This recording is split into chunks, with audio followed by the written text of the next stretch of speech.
Next, we want to look at what are called parametric equations. Written over here, parametric equations are a set of parametric equations, x equals 2 sine t, y equals 4 cosine t. So in a case like this, x and y, that ordered pair x and y are the variables x and y, are given in terms of a third variable t, and so t is called the parameter. Now, we can substitute values in for t into each of these equations, and then we get the corresponding values of x and y out. So for instance, when t is equal to 0, x is 2 sine 0. Since sine 0 is 0, I get 0. And y is equal to 4 cosine 0. That's 4 times 1, which is 4. So that gives me the ordered pair x equals 0, y equals 4 as a solution to this set of parametric equations when t is equal to 0. T equal pi over 2 or 90 degrees. I get 2 sine pi over 2. That's 2 times 1, which is 2. Y is equal to 4 cosine pi over 2. 4 times 0, which is 0, so I get this ordered pair, 2, 0. Now, if t is equal to pi, or 180 degrees, 2 sine pi comes out to be 0. Y equal 4 cosine pi comes out to be negative 4, because the cosine of pi is negative 1. So negative 1 times 4 is negative 4. I get this ordered pair as a solution to the equation, to the set of parametric equations, x equals 0, y equal negative 4. So if I want to graph ordered pairs x, y that are given parametrically as x equal 2 sine t, y equal 4 cosine t, one way to do it is to substitute in values of t. You get out values of x and y that give you ordered pairs, and then you can graph these ordered pairs, and together, after we get enough of them, see what the graph of this set of parametric equations looks like. So let's go to the board now and work our first problem. I have x equal 2 sine t, y equal 4 cosine t. And so I want to, first of all, see if I can't graph all the ordered pairs x, y that satisfy these equations. So I'm going to start with getting some ordered pairs by letting t take on different values. So when t is equal to 0, I'm going to get the ordered pair, let's see, sine 0 is 0 times 2 is 0. Cosine of 0 is 1 times 4 is 4. So I get the ordered pair 0, 4 out. So x is 0, y is equal to 4. So I can plot that point. That point occurs when t is equal to 0. Now I'll put in t equal pi over 2. That's 90 degrees. The sine of 90 degrees is 1 times 2 is 2. Cosine of 90 degrees is 0 times 4 is 0. So I get the ordered pair x equal 2, y equals 0. So I'll plot that point right there. Now I'll take t equal to pi. The sine of pi is 0 times 2 is still 0. The cosine of pi is negative 1 times 4 is negative 4. So I get out x equals 0, y equal negative 4. So that's this point right here. And then let's put in t equal 3 pi over 2 or 270 degrees. And then I'll substitute in 270 degrees or 3 pi over 2 for t, and the sine of t is negative 1 times 2 is negative 2. Cosine of 3 pi over 2 is 0 times 4 is still 0. So I get x equal negative 2, y is equal to 0. Now, I've got these 4 points right here on the graph, and they suggest maybe a certain kind of curve, but I'm not exactly sure yet what it is, and you can see that this is a pretty time-consuming process doing this. So if we could, what I'd like to do is to eliminate this parameter t from this set of equations and end up with just an equation that had only x and y in it. So I can continue this list right here, and on a calculator that's not too difficult to do. But let's now stop doing this list, go back to the equations, and see if we can't somehow eliminate this parameter t. So the first thing I'm going to do is solve the first equation for sine t. It will give me sine t is equal to x over 2. When I divide both sides by 2. For this equation, I'll solve for cosine t, and I get cosine t is equal to y over 4. Now, if I know a relationship between sine and cosine, an equation sort of relationship between sine and cosine, I can substitute instead of sine x over 2 and instead of cosine y over 4. And of course, you know the relationship, the main relationship between sine and cosine is this. Sine squared t plus cosine squared t is always equal to 1. That Pythagorean identity, sine squared plus cosine squared is equal to 1. But the sine is equal to x over 2, so this is x over 2 quantity squared, or x squared over 4 plus cosine of t is y over 4, so cosine squared is y squared over 4 is equal to 1. Whoops, y squared over 16 is equal to 1 when I square this 4. So I get x squared over 4 plus y squared over 16 equals 1. That's a 16 right there. So you can see by looking at this equation that this is an equation of an ellipse. Okay, it'll cross the x-axis at 2 and -2, and it'll cross the y-axis at 4 and -4. So now I can fill in the rest of my points by just drawing an ellipse that connects these things. Now if I was to go down here and substitute in more values for t, get out the corresponding ordered pairs, I would see that they would all fall somewhere along this ellipse. So there's really two ways to graph these things, sort of the tedious way here where you plot points, and you should always probably plot a few points just to make sure you're on the right track.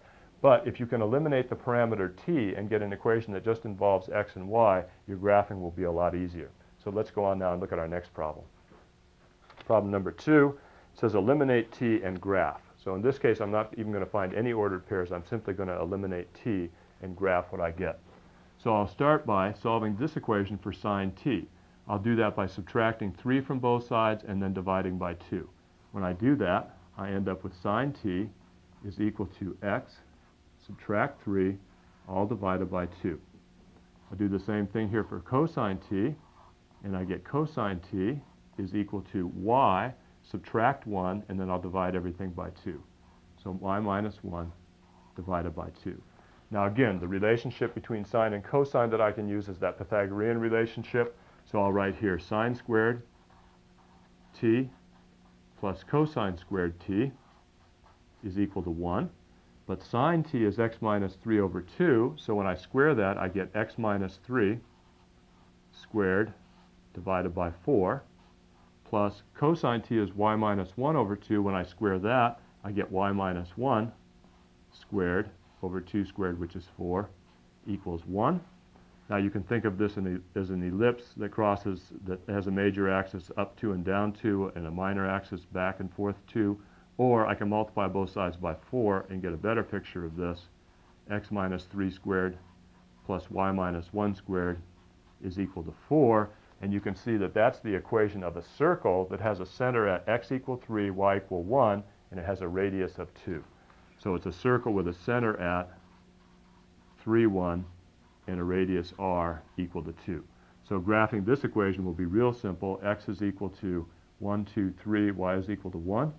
And then I have a radius of 2. So I'll just go up and back 2 and get this circle right here. So here's a picture of all the ordered pairs x, y that satisfy this pair of parametric equations.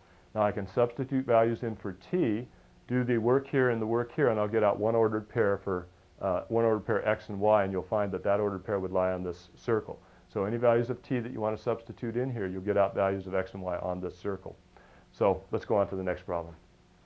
In this case, we don't want to graph it. We just want to eliminate the parameter t.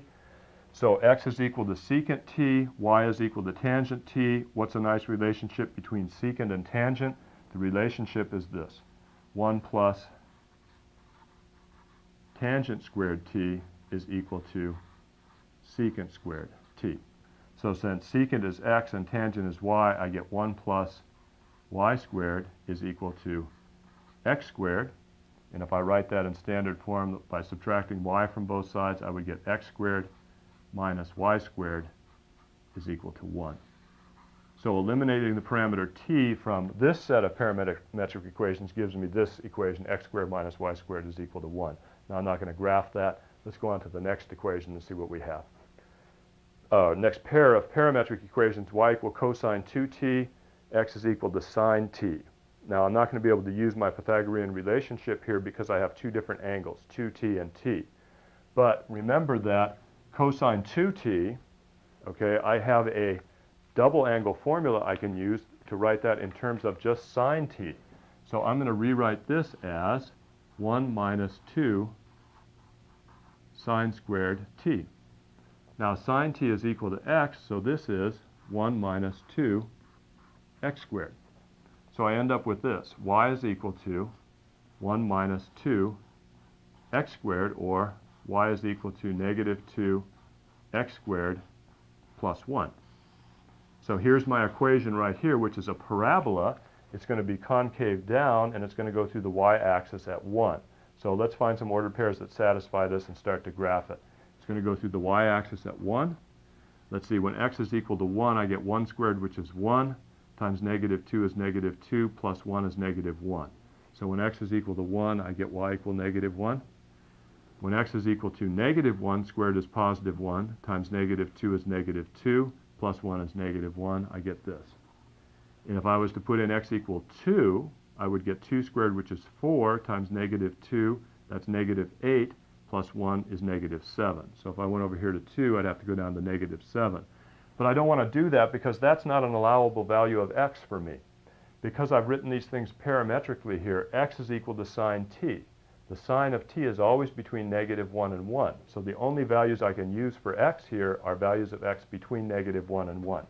So this right here implies that negative 1 less than or equal to x less than or equal to 1. The sine of t is always between negative 1 and 1. So x can only go from negative 1 to 1. Now how about y? Y is equal to cosine 2t. For any value of t, though, this is always between negative 1 and 1 also. So that tells me that negative 1 less than or equal to y less than or equal to positive 1. So x and y, because of the way they're written parametrically here, are stuck between negative 1 and 1 both ways. So if I want to show that, what I can do is just draw a little box here that goes x from negative 1 to 1 and y from negative 1 to 1. This graph right here, the part of this graph that falls in this box, is the graph of this set of parametric equations. And I'll just graph that real quickly. It's a parabola that looks like this. So that parabola that falls inside this little square is the graph of this set of parametric equations. So because the sine and cosine and the trig functions have restrictions on them, these graphs themselves will sometimes have restrictions on them too. So you have to be careful.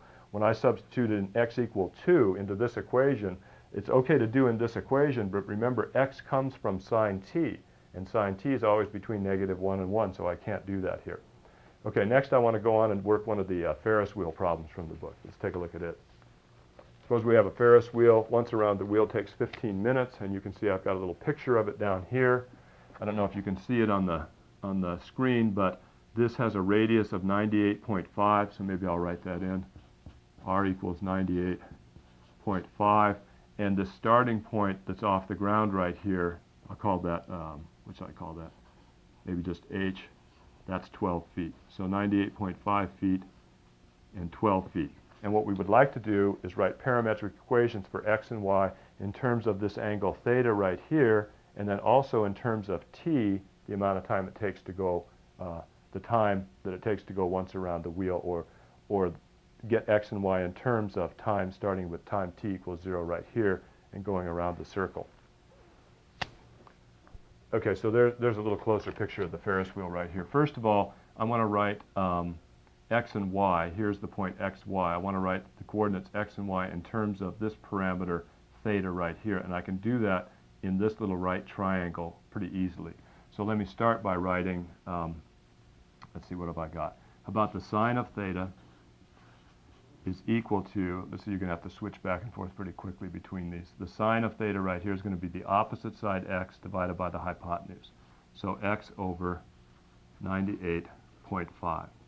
Now cosine of theta is going to be equal to, okay, I want the cosine of theta, that's this length right here divided by the hypotenuse. So in this right triangle, this theta, this adjacent side divided by the hypotenuse. Well, let's see, this height right here is y. This distance from here to here is 98.5 plus another 12. So 98.5 plus 12 is going to be 110.5. So I'll have 110.5 minus y. So 110.5 minus y, that's this length right here divided by the hypotenuse, 98.5. Okay, so here I've written a couple of parametric equations where cosine theta and sine theta are written over here in terms of x and y. But usually with my parametric equations, I like to solve for x and y, so let's do that. I'm going to solve this equation here for x, and I'll get x equals 98.5 times the sine of theta. Now I'll solve this equation for y, and I'll get y equals, okay, I'll multiply both sides by 98.5, then I'll subtract 110.5, and then I'm going to multiply by -1. Well, that will give me as 110.5 minus 98.5 cosine of theta. So here I've written x and y in terms of theta, cosine theta, and sine theta, that parameter theta. Now what I want to do is go back and write, instead of theta, I want to write them in terms of time t. So I need to find the relationship between theta and t, and to do that I'm going to use this once around the wheel takes 15 minutes. So let's see, that 15 minutes is to once around the wheel, which would be 2 pi times the radius, 98.5, as, let's see, t is to theta. So is that right? Yeah, okay, so, whoops, this is not what I want right here. No. So what I want is this. Theta, that is that angle, is to once around. So theta is to 2 pi as the amount of time t it takes to go from here to here is to the amount of time it takes to go once around, which is 15 minutes. So forget this thing right here. It's theta is to 2 pi as t is equal to 15. So now if I multiply both sides of this by 2 pi, I'll get theta is equal to 2 pi t divided by 15. So theta is equal to 2 pi t divided by 15. That will give me these equations. X equals 98.5 sine of 2 pi t over 15, and y is equal to 110.5 minus 98.5 cosine of 2 pi over 15 times t. Okay, what I want to do next then is get the graphing calculator and put it in the parametric equation mode and graph these two equations and see what I get. So let's go to the graphing calculator now. Okay, first of all, let me just go to the, press my mode button here, and you can see that I've changed to parametric mode. Okay, now I'm going to press my y equal button, and you can see here I have my 90, for x1, I have 98.5 sine 2 pi divided by 15 times t. y1 is equal to 110.5 minus 98.5 cosine 2 pi over 15 times t. Now, the window I've set up looks like this.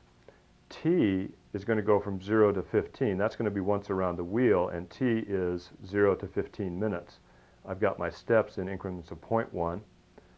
X is going to go from negative 200 to positive 200 in increments of 25. And then let's see what I've got down here for y.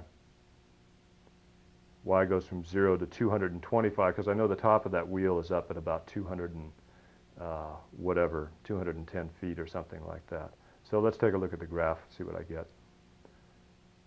Okay, it looks like sketching out sort of a circle here, but looks a little elongated. So this is sketching x and y as a function of t. And it should look like that Ferris wheel, but it's a little bit elongated. So what I'm going to do is go to my zoom menu and go down here to number 5, which is z square. That will regraph it with about the same window that I had before, but this time with a square picture. So you can see that this time it's going to come out to be exactly that round little model of the Ferris wheel. So here's a mathematical model for that Ferris wheel using parametric equations. Now what happens when I press the trace button? Trace button tells me when t is equal to 0, x is equal to 0, and y is equal to 12. That's that first point there on the Ferris wheel that's 12 feet above the ground. Okay, and that happens when t is equal to 0 and x is equal to 0. Now I'm going to move forward with the cursor. Let's move that cursor up and around. I want to go to the top and see what I get at the top. Now it takes 15 minutes to go all the way around, So I should be at the top at 7.5 minutes. So there I'm going towards the top. Let's see. T is equal to 7.2, 7.3, 7.4. There's T equals 7.5, and notice X is equal to 0, Y is equal to 209. That is the diameter of this wheel, 98.5 times 2, plus that 12 feet down at the bottom. So it's a good mathematical model of the Ferris wheel.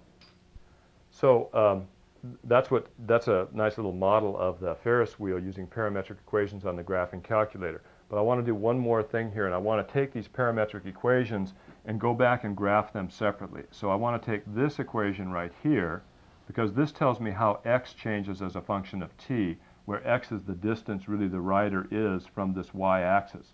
So in a way it's as if the sun is shining directly on the wheel, and the way x changes with t is the way that the shadow of the rider would look on the ground if the sun was shining directly overhead.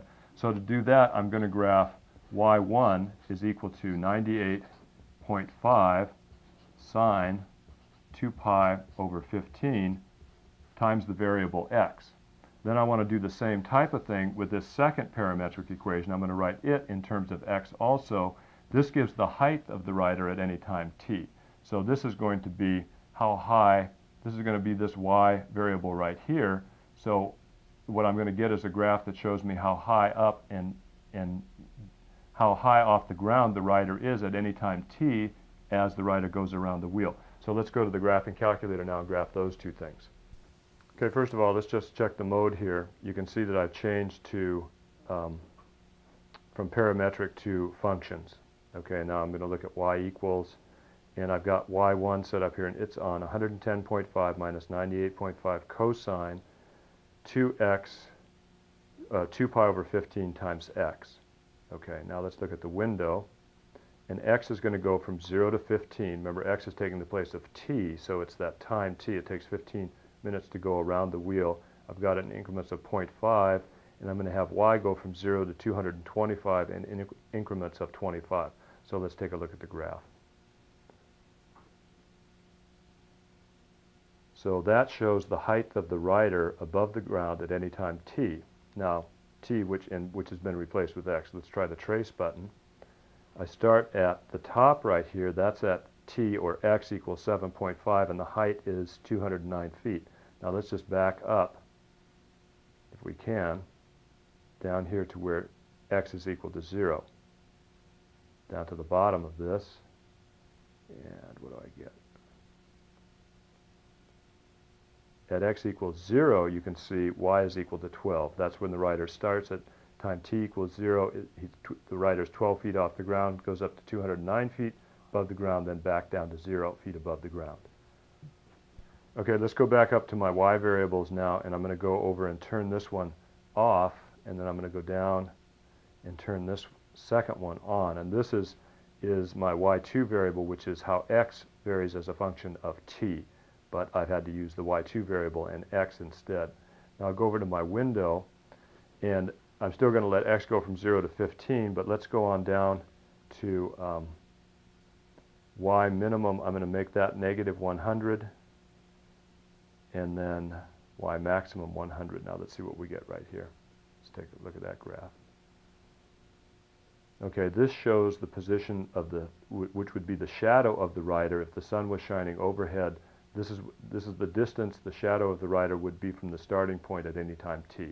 So I could trace that. That's right in the middle here at 7.5. At 7.5, the rider would be right at the top of the wheel, sun shining directly down. The shadow wouldn't have moved either way. Now if I went, let's move back here to this point. Okay, and that is right about at the top right here. This would happen at 3.8 minutes about, and the rider would be all the way across at the very outside of the wheel, which looks like it's right around the radius of 98.5. Now if I go back even further to the beginning, I'll end up with t equals 0, y equals 0. So that's right back at the beginning. So there's a lot of information in this problem and a lot of ways to use the equations. The first thing that we did is we took the two parametric equations that I've written in blue right here and graphed all the ordered pairs x, y that satisfied these equations. What did we get? We got the graph of the Ferris wheel. Looked just like the graph of the Ferris wheel on the graphing calculator. Then we went back and just graphed y as a function of t and or x as a function of t and y as a function of t separately. So what does this graph by itself look like, and what does this graph by itself look like? One of them is a mathematical model for the distance the shadow of the rider is from the starting point at any time t if the sun is shining directly overhead. The other is a mathematical description of the height the rider is above the ground at any time t, starting here and going once around in 15 minutes.